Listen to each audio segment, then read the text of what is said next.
di linknya. Kalau kayak kompas.com, liputan6.com itu berita yang valid. Nah sedangkan kalau kamu mencari sumber-sumber untuk bahan-bahan lainnya, kamu bisa lihat di link akhirnya itu kayak .org, .edu, .gov itu sumber yang valid.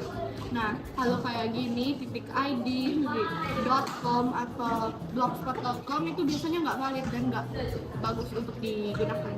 Oh, aku baru tahu soalnya. Emangnya isi beritanya apa? Ini tentang penolakan gereja, padahal masyarakat udah menanti selama 15 tahun. Oh ya? Bukannya bahaya ya? Kalian tahu nggak sih ada penolakan gereja itu bisa kena pidana loh, karena nggak sesuai dengan UUD 1945 pasal 29 yang secara umum mengatur tentang kebebasan warga negara Indonesia untuk memeluk agama dan kepercayaan masing-masing. Nih lihat, UUD 1945 pasal 1 ayat pasal 29 ayat 1 dan 2 berbunyi negara berdasar atas ketuhanan yang Maha Esa juga negara menjamin kemerdekaan tiap-tiap penduduk untuk memeluk agama masing-masing dan untuk beribadah terhadap agamanya dan kepercayaannya itu. Yang berarti kita sebagai warga negara Indonesia yang telah merdeka harus menjaga sila pertama dari Pancasila dong ya. Ya benar, kita kan sebagai warga negara Indonesia harus saling menghargai dan tolong menolong. Tapi kok mereka tega banget guys jadi kita buat menolong gereja?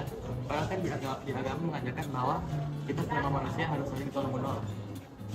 Iya benar, dalam Alkitab 1 Petrus 2 ayat 17 aja diberitahu hormatilah semua orang, kasihilah saudara-saudaramu dan takutlah akan Tuhan dan hormatilah raja. Ya dari situ saja kita bisa tahu dong kalau kita semua manusia harus saling menghormati.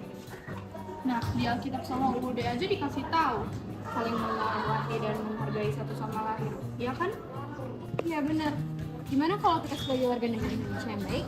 Gimana kalau kita menerapkan nilai Pancasila yang pertama agar kita bisa lebih membangun relasi antar umat agama? Iya benar-benar setuju.